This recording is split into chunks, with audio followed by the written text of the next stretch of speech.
Penampakan sayap Garuda Pertiwi sempat tertahan karena diabaikan PSSI. Gara-gara ini perkembangan sepak bola wanita di Indonesia sempat mandek, padahal banyak talenta potensial. Setelah cukup lama dianggap sebagai anak tiri, timnas putri akhirnya lebih diperhatikan PSSI. Setelah mendatangkan pelatih kelas dunia, PSSI bergerak mencari talenta keturunan untuk Garuda Pertiwi. Beberapa pemain berdarah Belanda hingga Amerika Serikat siap kembali dipanggil pulang. Bagaimanakah siasat besar kebangkitan timnas putri menaturalisasi darah keturunan? Sudah bukan anak tiri PSSI. Timnas putri Indonesia mengalami masa kelam dalam beberapa tahun terakhir. Alasannya karena Sri Kandi Indonesia nggak mendapatkan perlakuan yang sama seperti timnas putra. Buktinya pemain putri di Indonesia nggak punya wadah kompetisi domestik. Gara-gara ini perkembangan sepak bola wanita di Indonesia sempat mengalami kebuntuan. Selain itu netizen makin kesal setelah Erick Thohir dianggap lebih sibuk mengurus agenda timnas putra. Namun, tuduhan para netizen ini langsung dibantah Ketua Umum PSSI tersebut. Saya tidak menanaktirikan, karena PSSI juga sudah membentuk timnas kelompok umur 16 tahun. Kami sudah merencanakan kompetisi putri akan hadir pada 2026. Kenapa 2026? Biar para pemain bisa berkembang terlebih dahulu, ujar Erick. Selain berjanji membentuk liga domestik, Erick juga langsung mendatangkan Satoru Mochizuki.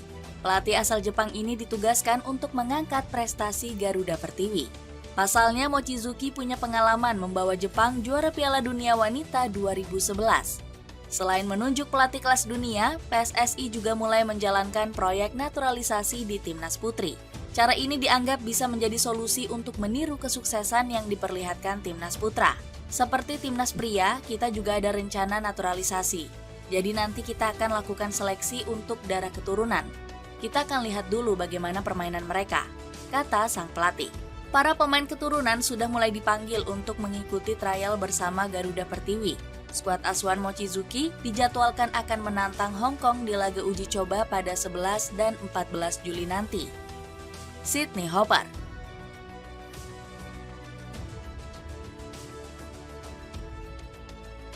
PSSI langsung memanggil sejumlah darah keturunan untuk pulang membela Garuda Pertiwi. Salah satunya ada Sydney Hopper yang berstatus diaspora Amerika Serikat. Pemain 17 tahun ini kabarnya masih memiliki paspor Indonesia, sehingga nggak perlu dinaturalisasi. Sang pemain akan mengikuti trial pada awal Juli nanti di bawah asuhan Satoru Mochizuki. Kabar ini disampaikan langsung oleh Vivin Sungkono Cahyani selaku Exco PSSI. Awal Juli nanti akan datang Sydney Hopper, diaspora dari Amerika Serikat, tutur Vivin. Meski baru berusia 17 tahun, karir Hopper sudah semakin menanjak di sepak bola putri Amerika Serikat. Pemain berdarah Jakarta ini mencetak 16 gol saat membela Tulsa Soccer Club. Hopper kabarnya akan segera bergabung dengan Dallas Baptist University di musim depan. Bersama DBU Women Soccer, sang pemain akan mentas di turnamen antar perguruan tinggi. Kedatangan Hopper bakal menjadi amunisi tambahan untuk lini tengah timnas putri. Dirinya berposisi sebagai gelandang tengah dan bisa juga bermain sebagai gelandang serang. Visi permainan Hopper sudah terlihat saat membela Tulsa Soccer Club dengan mencetak 12 assist. Pelatih Satoru Mochizuki bakal punya gelandang andalan baru selain Helsha Maesharoh.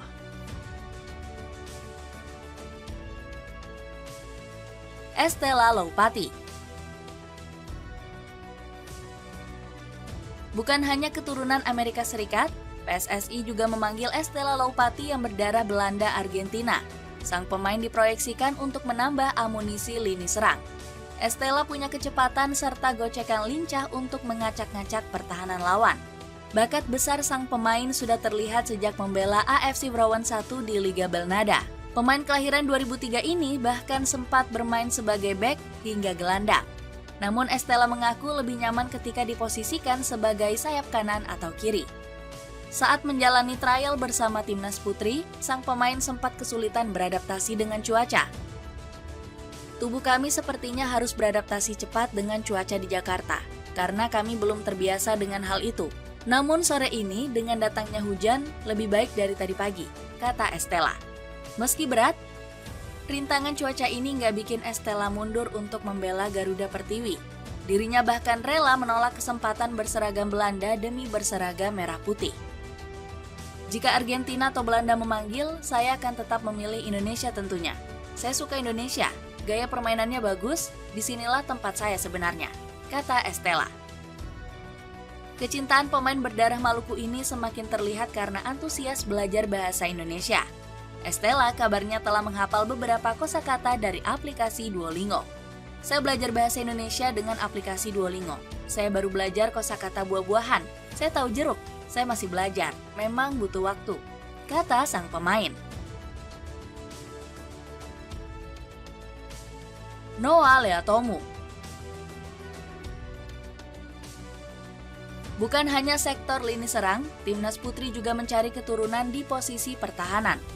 Salah satunya ada Noah Leatomu yang bermain untuk KRC Genk Ladies di Liga Belgia. Pemain keturunan Belanda berposisi asli sebagai bek sayap kanan. Namun Noah juga fasih mengisi posisi lain di lini pertahanan, seperti menjadi bek tengah. Meski bisa bermain dua posisi, pemain keturunan Belanda ini lebih suka tampil di posisi bek sayap. Kecepatan dan staminaku, jadi di bagian fisik aku kuat dan juga bola crossing, kata Noah.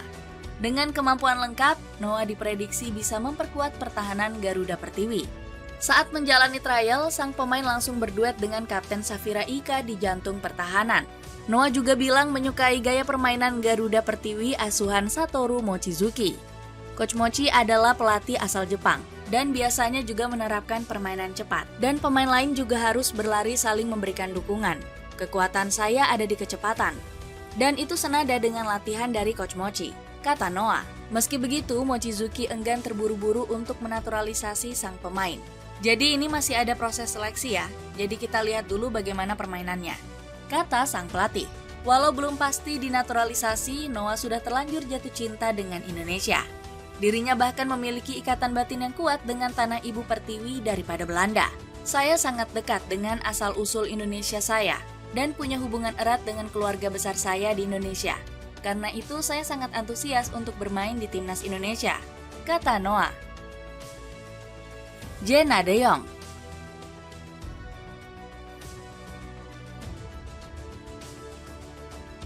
Sektor tengah juga semakin diperkuat oleh PSSI dengan memanggil Jenna De Jong.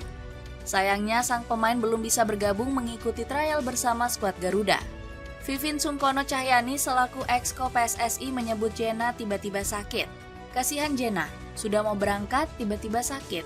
Jenna De Jong sakit amandel, jadi yang kloter ini belum bisa gabung, kata Vivin. Padahal sang pemain gak sabar ingin membela tanah air leluhur ibunya. Karir Jenna di sepak bola wanita juga terbilang cemerlang, karena pernah memperkuat VfL Wolfsburg. Saat ini sang pemain berkarir di Liga Wanita Belanda bersama NAC Breda. Bersama NAC Women, Jenna optimis dapat bersinar untuk semakin berkembang lebih pesat. Saya sangat senang dengan tantangan baru ini dan bangga akan menggunakan jersey NAC Breda, kata sang pemain. Kehadiran Jenna juga akan menambah amunisi lini tengah Garuda Pertiwi. Pemain 18 tahun ini bisa membentuk trisula maut bersama Sydney Hopper dan Helsha Maisharo. Dengan memanggil Serikandi keturunan dari Eropa dan Amerika, apakah Garuda Pertiwi akan segera mengikuti prestasi timnas putra Indonesia?